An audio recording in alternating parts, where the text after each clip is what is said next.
Did you know that the story you keep telling yourself about who you are may be shaping your choices, your relationships, your future? Because every day, in ways you probably don't even notice, you keep reinforcing an identity with that story. Maybe it sounds like, I always mess things up, I'm not enough, this is just who I am. And after a while, you stop questioning that story. You just start believing it. You start living from it.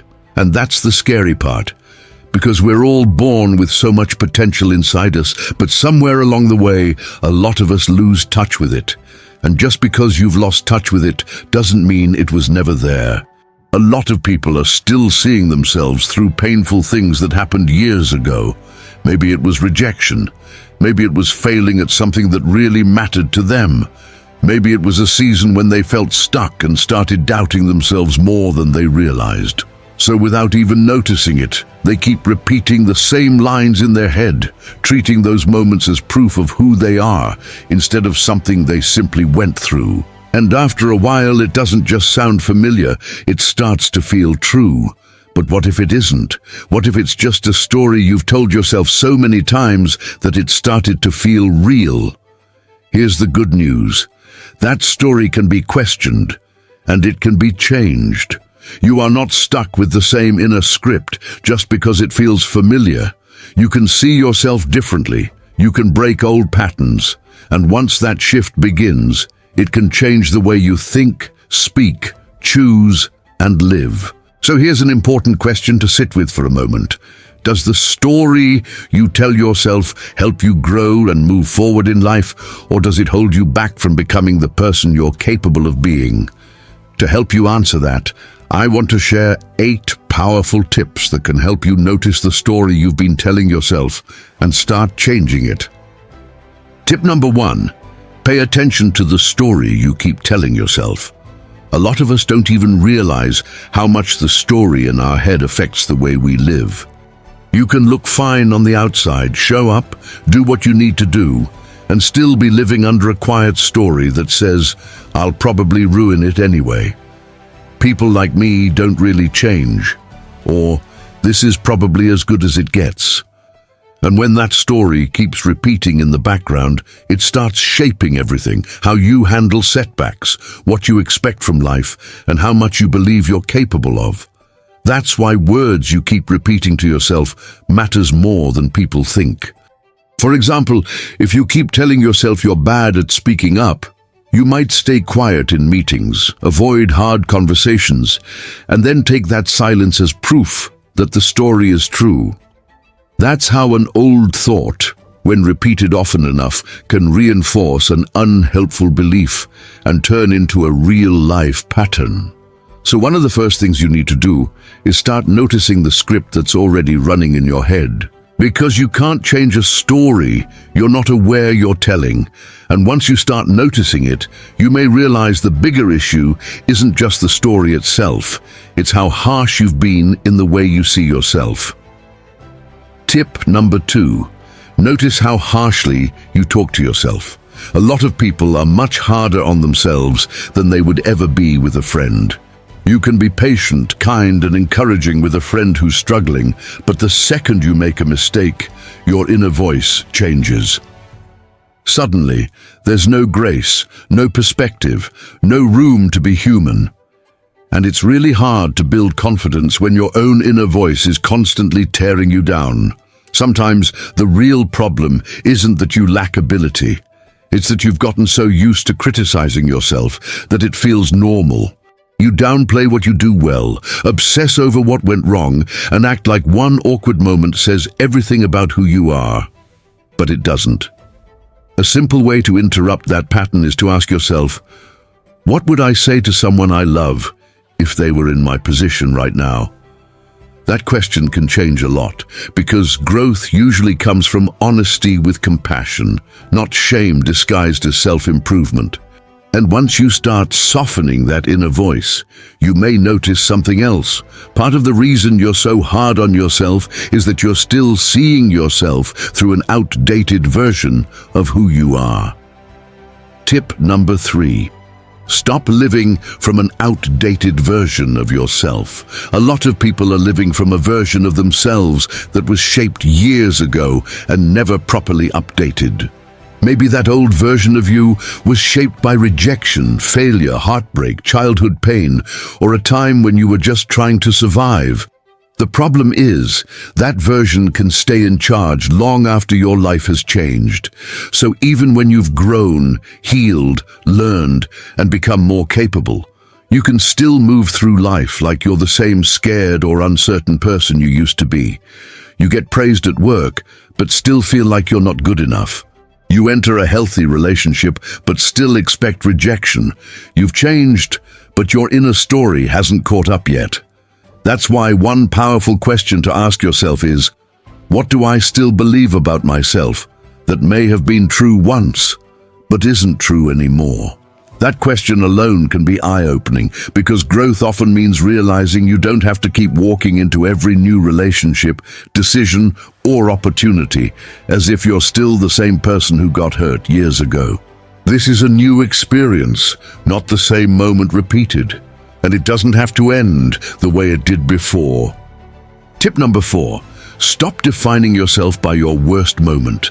A lot of people still see themselves through one bad decision, one embarrassing moment, one painful failure, or one chapter of life when everything fell apart.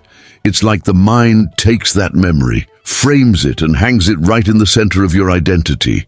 So even after you've grown, part of you still whispers, "Yeah, but don't forget who you really are." But one bad moment was never meant to define your whole life.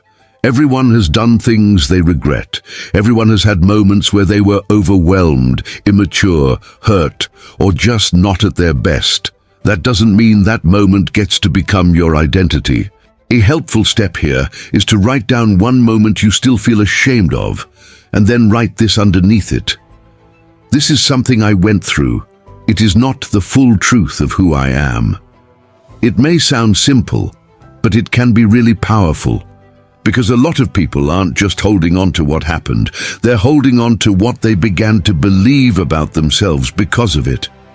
And that leads right into the next point, how self-doubt can slowly become part of your identity.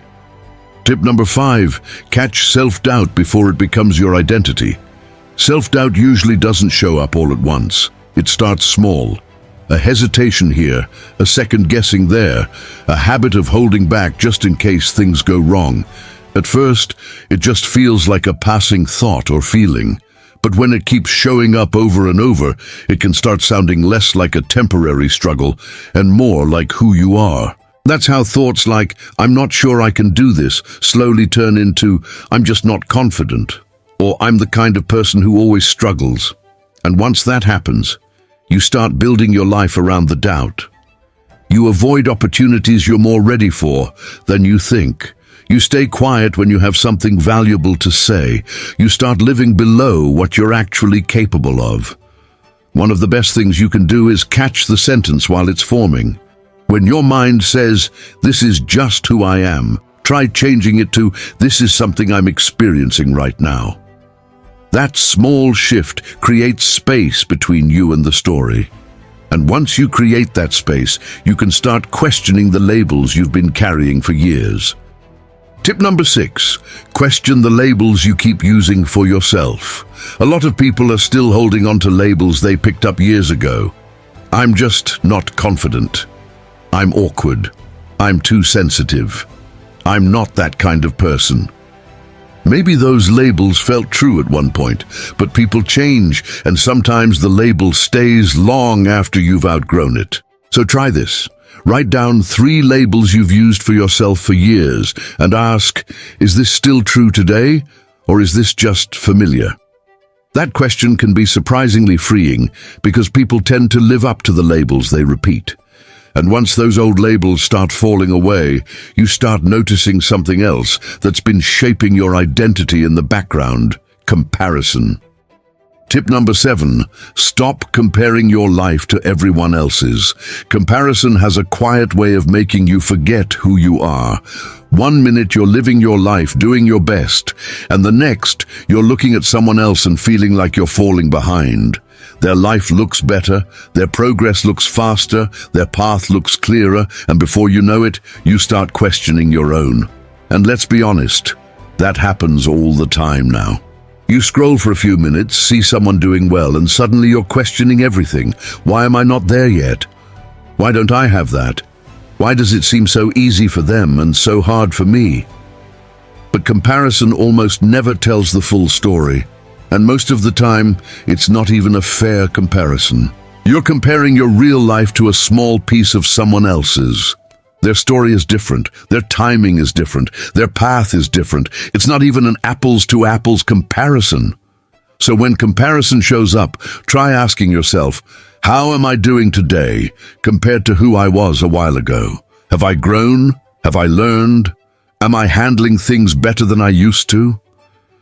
These questions bring your focus back to yourself and remind you that even through difficult times, you've still made progress. Tip number 8. Let your new story change the way you live. Everything starts to shift when you finally begin seeing yourself differently. Not all at once, but in quiet, everyday moments that matter. One of the first things that changes is the way you interpret life. You stop walking into every situation expecting failure.